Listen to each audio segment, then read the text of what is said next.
सुंदर जी, और बहुत बहुत स्वागत है आरसी मिश्रा जी आपका हमारे कार्यक्रम में। देखिए, बहुत महत्वपूर्ण बात अभी इस मंच से सुंदर जी ने भी कही कि जब रामराज की बात होती है तो कानून व्यवस्था को दरकिनार नहीं किया जा सकता। कानून का जिम्मा जिन पर है, और वो भी कुरुक्षेत्र की जिम्मेदारी, क्योंकि कुरुक्षेत्र अध्यात्म के लिहाज से, पर्यटन के लिहाज से बहुत तेजी से आगे बढ़ रहा है और बड़ा यात्रियों का आना जाना रहता है, पर्यटकों का आना जाना रहता है, एक बड़ी जिम्मेदारी अपने आप में हो जाती है। कैसे देख रहे हैं कुरुक्षेत्र को सर आप? देखिए, कुरुक्षेत्र हमारी आध्यात्मिक राजधानी है, पूरे भारत की आध्यात्मिक राजधानी है, पूरे विश्व की आध्यात्मिक राजधानी है। और मैं समझता हूँ कि जो आज का विषय रखा गया है रामराज, हमारे यहाँ तुलसीदास ने रामायण में एक ही चौपाई में इसको समराइज कर दिया है। कहते हैं कि सिया राम मैं सब जग जानी, और करहूँ प्रणाम जोर जुग पानी। वो तो पूरे विश्व को राम मानते हैं। हम भारत की बात कर रहे हैं, भारत का हम तो पूरे विश्व में राम को मानते हैं, और राम तो रोम रोम में, कण कण में बसा हुआ है। वहां से राम की हम परिकल्पना करते हैं। यदि राम के बारे में मैं कहना चाहूं तो उसको भी तुलसीदास ने रामायण में बड़ा संक्षिप्त में दिया है, बहुत लंबी है, मैं एक केवल जो है चौपाई सुनाऊंगा कि राम नाम मणिदीप धर, जीह देहरी द्वार, तुलसी बाहर भीतरो जो चाहस उजियार। तुलसीदास कहते हैं कि राम नाम एक मणि है। मणि का क्या है? उजाला देना, प्रकाश देना। तो कहते हैं राम नाम की जो मणि है वो आप अपने कंठ में जो है रख लीजिए, तो क्या होगा कि वो मणि आपके अंदर भी उजाला करेगी, आपके बाहर भी उजाला करेगी। जैसे कि पहले गांव में डेहरी होती थी, डेहरी में पहले जो है मिट्टी के तेल का एक दीपक होता था जी। वो डेहरी में रखा जाता था, क्योंकि घर के बाहर भी उजियाला वो करता था और घर के अंदर भी उजियाला करता था। वही चीज जो है राम नाम की मणि है, जो हमारे मन के अंदर, हमारे तन के अंदर और हमारे चारों तरफ इस ब्रह्मांड में उजाला फैलाता है। इसलिए राम वहां से हमारे चालू होते हैं। राम जो हमारे कण कण में, हमारे रोम रोम में बसे हैं, वहां से हम राम की बात करते हैं। और राम राज की जो बात हम लोग कर रहे हैं, तो राम राज की जो परिकल्पना की गई है रामायण में, रामायण का मतलब क्या होता है? राम का आयन, राम का गुणगान। तो रामायण में सिर्फ राम का गुणगान है। और वो गुणगान कैसे है? पहले तो उसको कहा गया है रामचरित मानस। राम का चरित्र मानस मनुष्य के अंदर कैसे आएगा, इसलिए रामचरित मानस हम पढ़ते हैं कि हमारे जो नई पीढ़ी है, युवा पीढ़ी है, यदि वो उसको पढ़ लेती है, उसको समझ लेती है, तो वो राम जैसी हो जाती है। राम जैसे उसमें आदर्श चरित्र आ जाते हैं, राम जैसे उसमें आदर्श गुण आ जाते हैं, और एक आदर्श नागरिक बनकर एक आदर्श समाज और एक आदर्श देश का निर्माण करते हैं। बहुत सुंदर बात कह रहे हैं आरसी मिश्रा जी, के लिए एक बार जोरदार तालियां हो जाएं, क्योंकि जो हमारे कार्यक्रम का नाम है उस नाम को सार्थक होते हुए उनके शब्दों में हम सुन पा रहे हैं। आपके बहुत सारे पर्सनैलिटी के, व्यक्तित्व के आयाम हैं आरसी मिश्रा जी। आप एक मोटिवेशनल स्पीकर भी हैं, आप अध्यात्म को भी बेहतर समझते हैं, कानून का जिम्मा भी आपके ऊपर है। अक्सर हम देखते हैं कि जो पुलिस प्रणाली से जुड़े हुए लोग होते हैं, इस तरह के एडमिनिस्ट्रेशन से जुड़े हुए लोग रहते हैं, थोड़ा सा अक्खड़ स्वभाव हो जाता है, थोड़ा सा गुस्से वाले होते हैं, लेकिन आप बहुत शांत, धीर, गंभीर से कैसे, मतलब अपने आप को आपने इस तरीके से बनाया, और ये अध्यात्म से जुड़ाव कैसे आया कानून के साथ? देखिए, आध्यात्म का मतलब है अध्ययन आत्म। अध्य मीन्स अध्ययन, आत्म मीन्स आत्मा का। जिसने अपनी आत्मा का अध्ययन कर लिया है वो आध्यात्मिक है। और जिसने आत्मा का अध्ययन कर लिया, आत्मा में किसका निवास है? परमात्मा का। आपने परमात्मा का अध्ययन कर लिया है, यदि परमात्मा को आप समझ गए हैं, परमात्मा का सानिध्य मिल गया है, तो आप आध्यात्मिक है। फिर दुनिया में आप कोई गलत काम नहीं कर सकते, कभी किसी को दुखी नहीं कर सकते, सबका सहयोग कर सकते हैं, सबकी सेवा में रह सकते हैं, और पूरे समाज को एक खुशहाल बनाने की आप कोशिश कर सकते हैं। तो पुलिस का काम है कि समाज में जितना नेगेटिव वर्क है, पुलिस के पास कौन आता है? जिसको समस्या है, बिल्कुल परेशानी है। अब उसमें परेशानी उसके पक्ष में भी हो सकती है, विपक्ष में भी हो सकती है, लेकिन पुलिस जो है उसको तथ्यों के आधार पे निर्धारित करती है और जो सही होता वो न्याय करने की कोशिश करती है। तो लगातार पुलिस इन चीज़ों में काम करती है और लोगों को खुशहाल बनाती है। ये भी एक राम राज्य का पार्ट है। राम राज्य में भी ऐसा ही था, वहां पे भी जो है समाज को सुधारने के लिए वहां भी उनके जो है जो पुलिस के नाम से उनके बहुत से जो है सैनिक और बहुत से उनके राज दरबारी, बहुत उनके पुरोहित, ये सब होते थे। और इस सब के लिए तुलसीदास ने रामराज में इसकी परिभाषा भी दी है। मैं समझता हूं कि रामराज की जो परिभाषा है वो है क्या, ये किसी ने अभी नहीं व्यक्त की।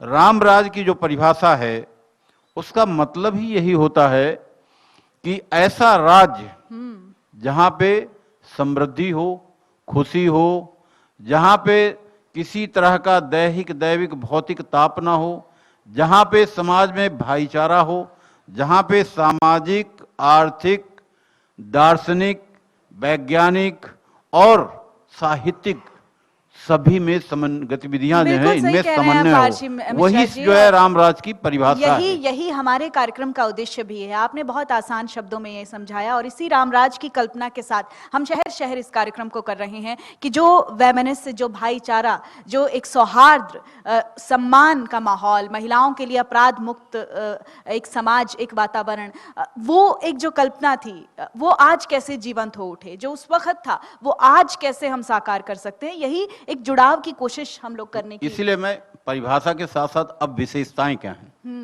रामराज की विशेषताएं क्या हैं। तुलसीदास ने रामायण में लिखा है, 5-6 चौपाइयां हैं, मैं अभी आपको 5-6 बताऊंगा, वैसे तो 20-25 है।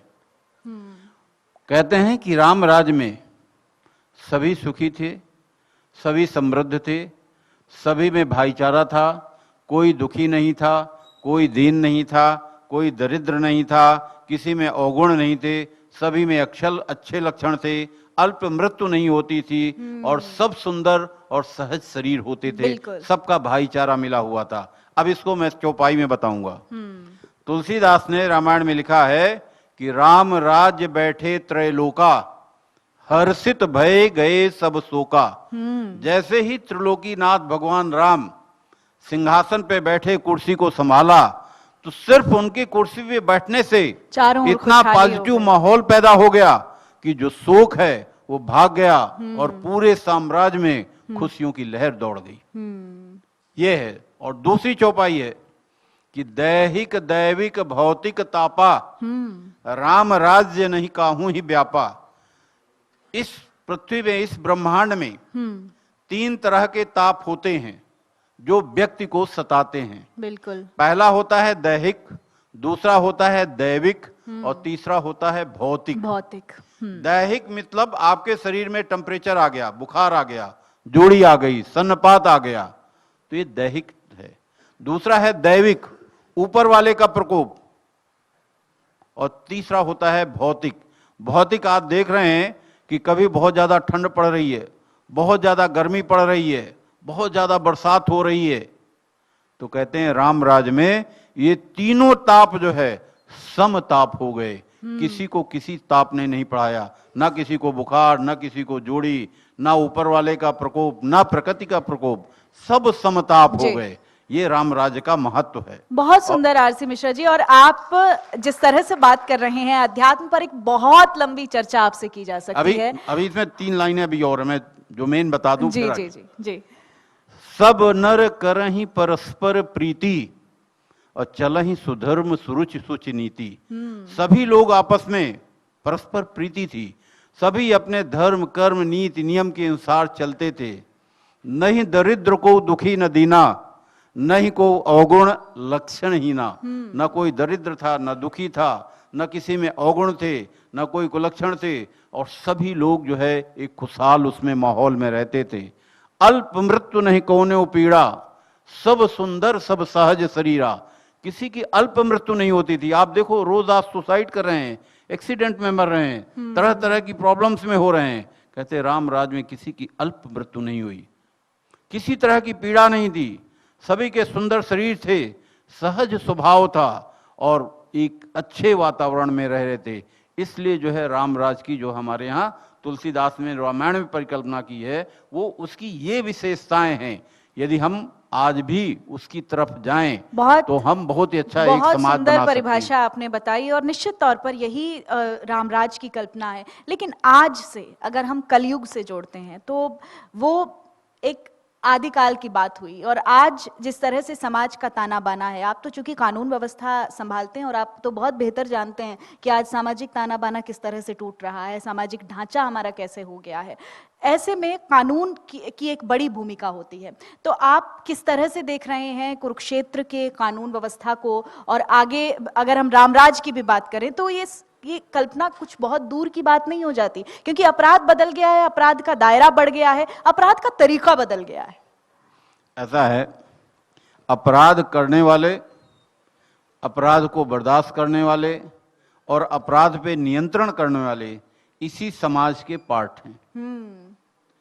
जैसा समाज होगा वैसा ही उसको जो है उसका माहौल मिलेगा।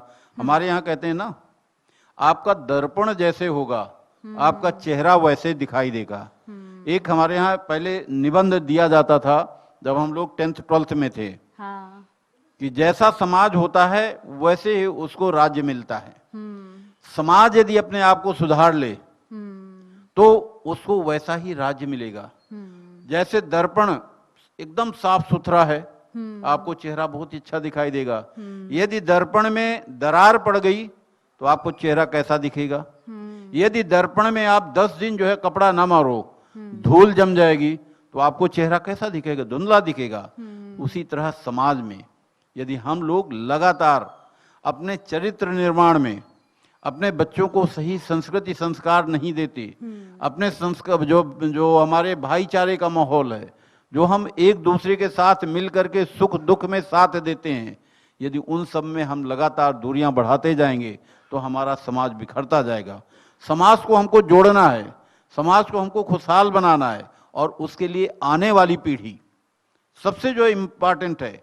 हमारे पूर्वजों ने हमको अच्छा माहौल दिया, अच्छी शिक्षा दिया, अच्छी संस्कृति दिया, अच्छा संस्कार दिया। अब वो जिम्मेदारी हमारी है, हम अपने आने वाली पीढ़ी को अच्छी शिक्षा दें, अच्छी संस्कृति दें, अच्छा संस्कार दें, अच्छा समाज दें और अच्छा देश दें। बिल्कुल आरसी मिश्रा जी, आप बहुत सही कह रहे हैं। ये जो एक इकाई की जो भूमिका है ना, वो बहुत इंपॉर्टेंट है, क्योंकि उसी से परिवार बनता है, परिवार से समाज बनता है, समाज से देश बनता है। और वो जो एक इकाई है, वो कहते भी है ना कि दरिया की कसम मौजों की कसम, ये ताना बाना बदलेगा, तू खुद को बदल, तू खुद को बदल, तो ही ये जमाना बदलेगा। तो ये जमाना बदलेगा, लेकिन हमें अपने भीतर बदलाव करने की बहुत जरूरत है। बहुत अच्छा लगा आपसे चर्चा करके आरसी मिश्रा जी, बहुत बहुत शुक्रिया आपका हमारे इस सेशन में जुड़ने के लिए। कानून से ज्यादा अध्यात्म पर बात हुई और बहुत अच्छी बात हुई, क्योंकि रामराज की बात हो रही है तो कानून की बात फिर कभी सही। अध्यात्म पर आपने बहुत सुंदर चर्चा की, थैंक यू सो मच। और ये हमारी तरफ से आपके लिए एक श्लोक में कहना चाहूंगा जो जी हमारी जो भारतीय परंपरा है उसको मैं एक श्लोक में कहूंगा कि अयम निज चरैवेति गणना लघुचेत साम उदार चरिता नाम तू सर्व वसुधैव कुटुंबकम। जो हमारा जो है नारा है, ये पूरी वसुंधरा हमारा परिवार है। दुनिया कहती हमारा देश है, दुनिया कहती हमारा गांव है, लेकिन भारत की परंपरा, भारत की संस्कृति, भारत के संस्कार, भारत के ऋषि मुनि, भारत का अध्यात्म और भारत का जो ज्ञान है, वो पूरे विश्व को अपना परिवार मानता है। और यही एक स्नेह, यही सम्मान हमारे देश की जो परिभाषा है, क्योंकि एक शेर भी है कि अदब से, प्यार से, अखलाक से, मोहब्बत से जो दुश्मनी करें उनको भी राम करते चलो। तो जो दुश्मनी करते हैं उनको भी राम करते चलो, यही हमारी परंपरा है और यही हमारे देश की पहचान है। इसी को मैं रामायण में भी बोल देता हूँ। हाँ। तुलसीदास ने रामायण में लिखा है कि मंगल भवन अमंगलहारी द्रवौ सुदशरथ अजिर बिहारी। मंगल को करने वाले, अमंगल का नाश करने वाले राजा दशरथ पुत्र श्री राम को मैं प्रणाम करता हूं, उनको नतमस्तक। Thank you so much. Thank you. और आप सभी को जय श्री राम, क्योंकि बहुत सुंदर चर्चा रही आरसी मिश्रा जी से। ये हमारी तरफ से एक सप्रेम भेंट आपके लिए।